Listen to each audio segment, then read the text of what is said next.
Bendiciones, hermano, Dios te bendiga. Espero que estén bien, espero que estén pasando de la mejor manera esta cuarentena. Son tiempos difíciles, aún queda un poquito de tiempo, esperemos que poco. Pero son tiempos difíciles donde, estamos viendo caos, estamos viendo mucha duda, estamos viendo gente falleciendo. Y son tiempos difíciles que nos ha tocado vivir. Pero bueno, como cristianos sabemos que nuestra mejor arma la tenemos, la podemos realizar en cualquier momento, ¿verdad? Es la oración. Tenemos que estar en casa encerrados, pero eso no significa que tengamos que estar quietos. Nuestra obligación como cristianos es estar orando por todas esas necesidades que están surgiendo en estos días, en estas semanas, ¿verdad?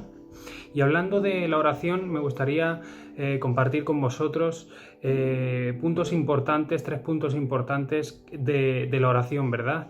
La oración debe ser el pilar con el que nos sostengamos todo este tiempo y Dios va a hacer cosas grandes. Después de este tiempo estoy seguro de que Dios se va a glorificar de gran manera, ¿verdad? Pero Dios está esperando un pueblo detrás que ore, un pueblo detrás que clame por todas esas necesidades, por todas esas personas que están padeciendo, por todas esas personas que están trabajando para que esto se acabe lo más rápido posible, ¿verdad? Y me gustaría compartir contigo una palabra para introducir que está en Hechos 1:14, dice así: todos estaban unánimes, entregados de continuo a la oración, junto con las mujeres y con María, la madre de Jesús, y con los hermanos de él. Amén. Aquí vemos la importancia, no solo en este versículo, sino todo el Antiguo Testamento, que recalca, ¿verdad?, que ellos siempre estaban juntos, hacían todo juntos, compartían el pan, pero también oraban, ¿verdad? Como nosotros en este tiempo que debemos estar todos juntos orando, no solo en la cadena de oración. La cadena de oración la dejaremos de hacer, los ayunos se acabarán también, estarán por un tiempo, pero nosotros en nuestras casas, en ese tiempo libre que tenemos ya todo el día, nuestra obligación como cristianos es entregarle al Padre, entregarle a Dios todas las necesidades que están surgiendo en todo este tiempo, ¿verdad? Estar clamando por esas vidas que se están perdiendo. Y entonces me gustaría compartir 3 puntos contigo rápidos, ¿verdad? La importancia de la oración,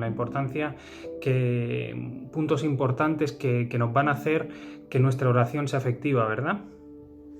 Mira, el primer punto que quería compartir contigo es que cuando tenemos intimidad con Dios, cuando tenemos comunión con Dios, Él cambia nuestra perspectiva, ¿verdad? Y que es verdad, cuando nosotros estamos pasando por situaciones, enfermedades, tristeza, depresión, o cuando estamos viendo todo lo que estamos viendo alrededor, ¿verdad? Parece que es como una tormenta que se cierne sobre nosotros y que va a ser más oscura si nosotros no nos ponemos a orar. Algo que hace la oración es que te eleva por encima. Lo podríamos extrapolar, ¿verdad? Cuando tú te subes a un avión, ¿verdad? Puede estar lloviendo, puede estar en tormenta allí de la ciudad que tú salgas, pero cuando ese avión se eleva, la perspectiva es otra.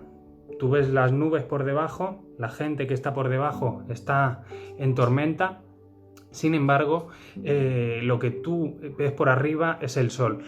Eso es lo que te hace la oración. La oración te eleva de tal manera que te hace ver la perspectiva de otra manera, te hace ver el problema de otra manera. Tú, si no oras, estás debajo, estás bajo la tormenta, ¿verdad? Pero cuando tú oras, Dios te eleva de tal forma que te hace ver tu enemigo más pequeño, que te hace ver tu problema más pequeño, ¿verdad? El segundo punto que quería compartir contigo es que en estos tiempos que estamos todo el día en casa, la oración se lleva a la tentación. Y me gustaría compartir contigo también en Mateo 26 del 38 al 40, dice así: entonces les dijo: mi alma está muy afligida hasta el punto de la muerte. Quedaos aquí y velad conmigo. Y adelantándose un poco, cayó sobre su rostro, orando y diciendo: Padre mío, si es posible que pase de mí esta copa, pero no sea como yo quiero, sino como tú quieras. Vino entonces a los discípulos y los halló durmiendo y dijo a Pedro: con que no pudisteis velar 1 hora conmigo, velad y orad para que no entréis en tentación. El espíritu está dispuesto, pero la carne es débil. Aquí vemos, ¿verdad?, esta escena en el huerto de Getsemaní, donde Dios pide que estén orando, que estén velando, mientras que Jesús está apartado, ¿verdad?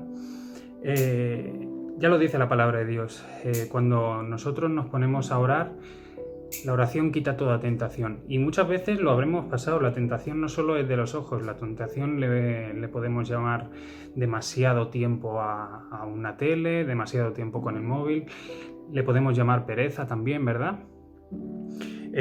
¿Cuántos nos han puesto ahí que les cuesta orar muchas veces, ¿verdad?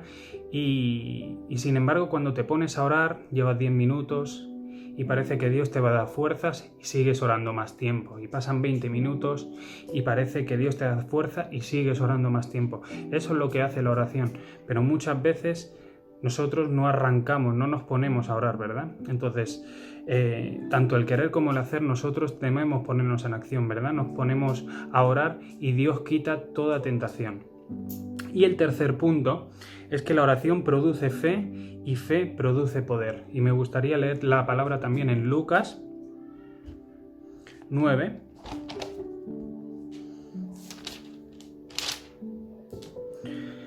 Del 37 al 42, y dice así.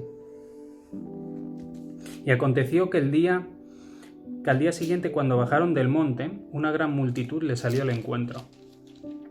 Y aquí un hombre de la multitud gritó: Maestro, diciendo: Te suplico que veas a mi hijo, pues el único que tengo. Y sucede que en un espíritu se apodera de él, y de repente da gritos, y el espíritu le hace caer con convulsiones, echando espumarajos, y magullándole, a duras penas se aparta de él.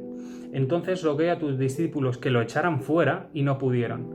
Respondiendo Jesús dijo: Oh generación incrédula y perversa, ¿hasta cuándo he de estar con vosotros y os he de soportar? Trae acá a tu hijo. Cuando éste se acercaba, el demonio lo derribó y lo hizo caer con convulsiones, pero Jesús reprendió al espíritu inmundo y sanó al muchacho y se lo devolvió a su padre. ¿Verdad? Aquí Jesús, normalmente cuando hablaba de generación incrédula, cuando hablaba de incredulidad y todo esto, normalmente se solía referir a las multitudes, pero en este caso, en esta escena, a quien se refiere en la Biblia es a los discípulos, ¿verdad? Muchas veces nosotros, igual que los discípulos, nosotros también somos hijos de Dios, ¿verdad? Y nosotros muchas veces somos generación incrédula. Entonces, Dios dice en su palabra que cuando nosotros tengamos fe, Dios se va a mover. Nosotros vamos a tener poder, pero nosotros cuando tengamos fe, cuando oremos con fe, ¿verdad? Entonces, es muy claro, en este pasaje la oración produce fe y la fe produce poder. Dios va a mover la mano, nosotros nuestra obligación es estar orando por esos gobernantes para que puedan tomar buenas decisiones, o estar orando por esos médicos que les puedan llegar todo el material para protegerse, con esos médicos para que les pueda dar sabiduría, para que les pueda dar paciencia. Tenemos que orar por esa gente que está ingresada en las UCIs, que lo están pasando mal. Tenemos que orar por esos familiares que tienen fuera y que muchas veces le echarán la culpa a Dios por todo lo que está pasando, ¿verdad?